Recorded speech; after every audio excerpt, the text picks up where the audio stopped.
Nagbabawas ka ba ng sugar pero ayaw mo magbawas ng kanin? Para sa'yo, itong low sugar rice cooker ng Zolele. Pero teka, paano naman ito nababawasan ng sugar ng kanin mo? Gumagamit kasi ito ng strainer basket sa pagluluto ng kanin. Sa pamamagitan nito ay na-steam ang bigas habang nade-drain ang ibang sugar kasama ng excess starch. Mas maraming tubig lang ang kailangan sa ganitong method. Dapat lagpas ng tubig sa surface ng bigas. Pero huwag kayong mag-alala, hindi yan magiging malata.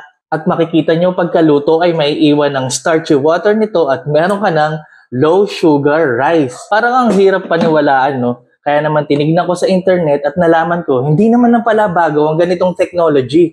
Maraming articles ang nagpapatunay na nababawasan ng method na to ng up to 30% ang carbohydrates ng ating kanin. So, pwede ka nang mag-extra rice ng guilt-free, di ba? Pero paano kung ayaw mo magbawas ng sugar? Pwede rin naman, alisin mo lang itong strainer basket at pwede mo na itong gamitin bilang isang regular na rice cooker. At bago ko malimutan, multi-cooker din ito Pwede mo ito gamitin bilang isang hot pot. At dahil ito ay non-stick, pwede ka dito mag-isa, magprito, magluto ng may sarsa o ng may sabaw.